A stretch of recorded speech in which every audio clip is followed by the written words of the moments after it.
Saturday night, October 12th, Juan Manuel Marquez met Timothy Bradley in a 12-round contest for the Desert Storm Tim Bradley's WBO title. Bradley won via split decision, although some of the mid-rounds were not very high-paced and a little closer than the HBO analysts had called them. I believe the right man won. Juan Manuel Marquez, though, did not think he lost, and in fact said he felt jobbed once again in a fight. We now turn this over to the ConcreteJungle.com's Tommy Elias, aka Tommy D. Tommy, the Marquez versus Timothy Bradley fight from last night. What are your thoughts? It was a good fight. I mean, I scored the fight. It was 8-4 in my opinion. I had Bradley winning it comfortably. The judges, they had a split decision. Split decisions always been iffy. And there was nothing iffy about that fight. So I gave it to Bradley. It was a boxing exhibition. It wasn't blood and guts like Bradley Boronikov or life and death like Pacquiao versus Marquez, but it was a fight. It had some significance in, boxing history, culture. Uh, Tim Bradley is now the only fighter to have Pacquiao and Marquez as notches on his belt. Notches on his belt. Let me just say that once again for the haters. They have real small ears. They have really big mouths, though. Yeah, I think in the big scheme of things, you have to look at Bradley now and just respect him. That's all he wants is respect. He knows he's going to be the underdog. He knows, that he has so many haters out there. He knows what you're saying about him.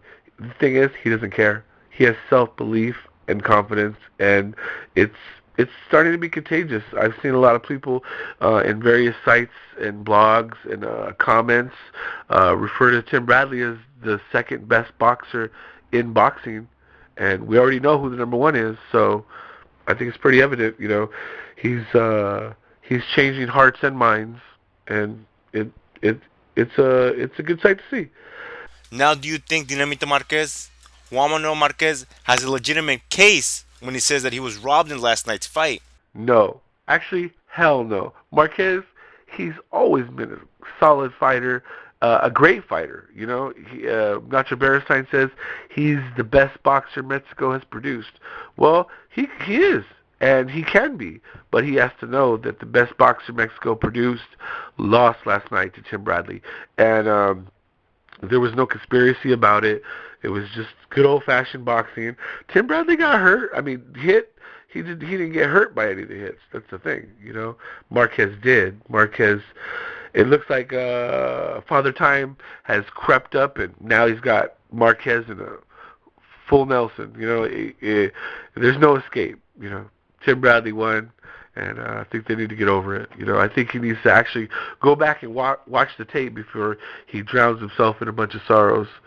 Okay, Tim Bradley is still the WBO champion and has successfully defended it twice since winning it from Manny Pacquiao. Tell me, where does Tim Bradley go now? Tim Bradley, first of all, he has a lot of options. Let's talk about the two entities in place. It's not only Top Rank and Golden Boy. You have to understand, it's actually HBO and Showtime. They're like Pepsi and Coca-Cola. They're not friends. They don't want to work together. They're fine making money on their own. That's what people have to understand, because the last big fight we've seen, or heard about, anyways, is Trinidad versus De La Hoya, and Trinidad was a huge Showtime name, and let's face it, Golden Boy, Oscar, HBO. You look forward to that, and not only that, but whoever's under his wing, so to speak. So I don't think Floyd versus Tim Bradley is even at all possible. What is possible is the winner of Provodnikov versus Alvarado, the winner of Pacquiao versus Rios.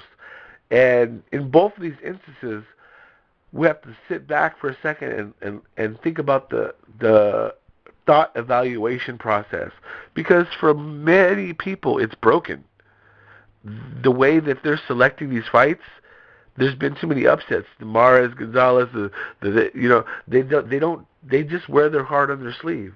They think about who they want to win rather than using sound logic. Because sound logic tells me, hey, Tim Bradley is a bigger, stronger man Marquez. He always has been his whole life, and so what? He doesn't have the huge punching power. He had a pressure. He had a strategy. He applied it, and he never deviated from the plan. So when I thought about this, when it was first, talked about before they even signed it, I said, "Oh, Bradley will win that fight easy," and he did, and he did. So maybe my fight process is is not broken, but it also could be a little biased because I'm a big Bradley fan. But I just knew 40-year-old guy, time's gonna get him sooner or later, and now it has. Uh, if people are using the same fight process that they're using for the Marquez Bradley fight as they're using for the Provodnikov Alvarado fight, they might be in for another surprise because Mike Alvarado has been also fighting not good but great since I guess he was on and there might be lineage here too because Mike Alvarado was on the Manny Pacquiao versus Marquez 3 card. He fought Martinez, I believe.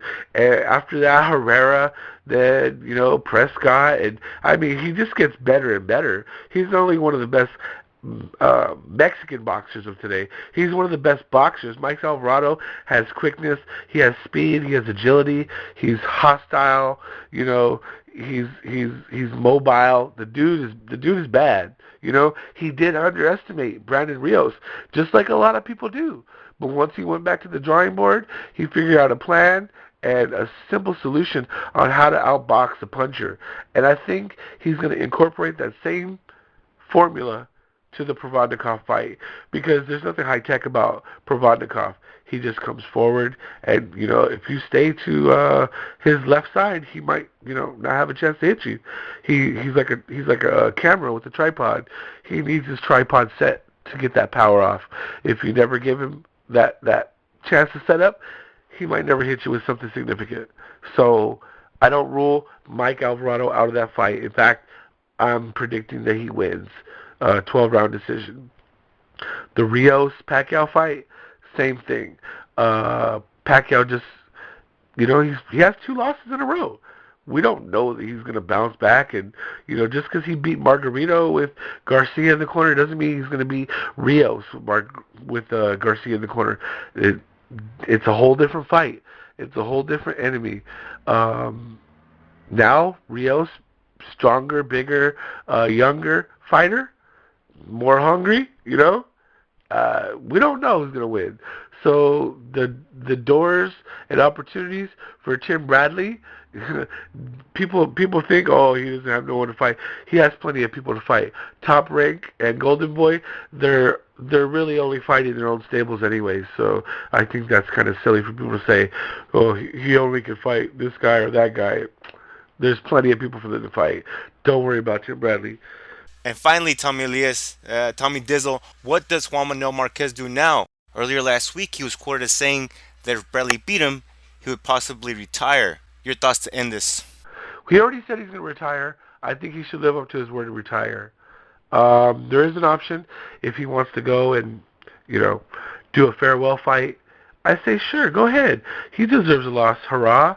He is, a great, Mexican legend. Let's make that fight in Distrito Federal, Mexico City, at some soccer stadium, and have all his family, his friends, the fans, the people that he loves, people that he fights for. They could all fit in that, stadium-like atmosphere. Would be almost reminiscent of a Chavez fight. I say, sure, do that. They're gonna have to feed some poor young soul to the wolves, and because Marquez will deserve a knockout. Let's make no bones about it. But yeah, even if he walks away today, his legacy's set. 5 years, he'll be in, the Hall of Fame.